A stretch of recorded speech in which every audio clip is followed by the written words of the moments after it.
governors that have no idea what they're doing. But they don't have crime. I ask about crime, and they almost don't even know what I'm talking about. So it's a great tribute to this man. He's done a fantastic job in bringing this country together, and the United States is with him all the way. Thank you. Okay, all the way, and it's an honor to be with you. Sir, what will Egypt's role play in the peace process here? He played a very important role, and they had a very important role with Hamas. In fact, the general was right here, was very instrumental because Hamas respects this country and they respect the leadership of Egypt. So he played a very important role. I appreciate it very much. Thank you. Thank you. President Trump, in Israel just now, you were talking about a possible Iran peace deal. You said, we are ready when you are.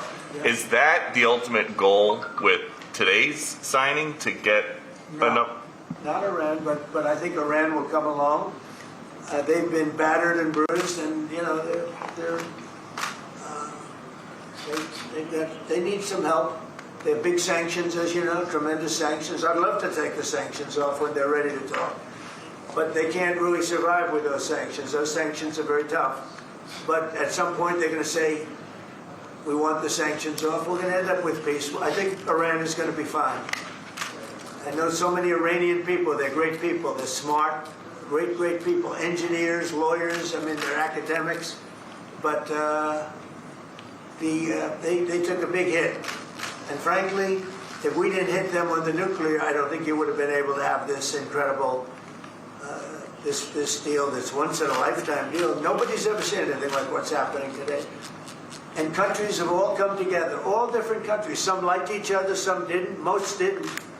And they've all come together. Every country has come together. And by the way, Iran did put out a statement, you know, that they support this deal very wholeheartedly. So that was in itself something. But no, I think they want to, that's all I do in my life. I make deals.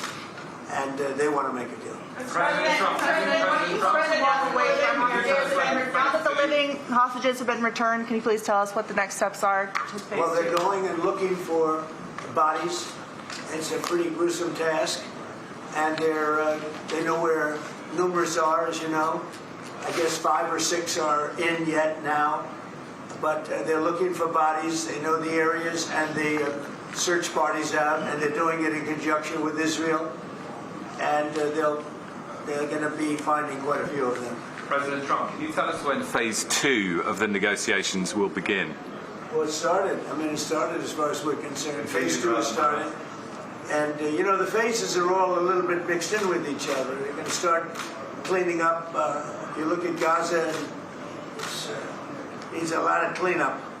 That's why when I talked in my speech, I talked about the debris. I used the word debris. That's debris times 10. So, but they're going to really do a job. They have a lot of power. In another room, you have the wealthiest, some of the wealthiest nations in the world. All leaders, the big leaders are here, the emirs and the kings and everybody, and it's a very interesting group. I guess we have like 35 countries, and that's only because they were the 35 that we invited. Everybody that we invited came. So there's a lot of respect, and I think you'll see some tremendous progress, both in the Middle East. This country is doing very well. It has good leadership. It's about leadership. And it's really nice when you say, how is your crime situation? And they don't even know what you're talking about. What do you mean crime? We don't have crime. Because if he has crime, he puts it out very quickly. Some people think that's not nice, but I think it's great. Because people don't want to be mugged and smashed, and they don't want to be stupid people. They have a place that is doing very well. We're very proud of him because we knew each other from the beginning. The first time I met, it was in a hotel, and I was going to meet him, and then Hillary Clinton was following me. Remember Hillary Clinton? And he liked me so much, he never even got to see Hillary. He saw her for about 2 seconds. But he didn't really want to waste a lot of time. He knew what was going to happen. But that was the first time we met, and we had a very good chemistry together. And it continues till today. So I want to thank you all very much. I appreciate the way you covered this really momentous, I've never seen anything like it. The level of love, the level of respect for what it is, and it's, you know, it's peace in the Middle East, and everybody said it's not possible to do, and it's going to happen, and it is happening as before your very eyes, and that's why it's become so fascinating.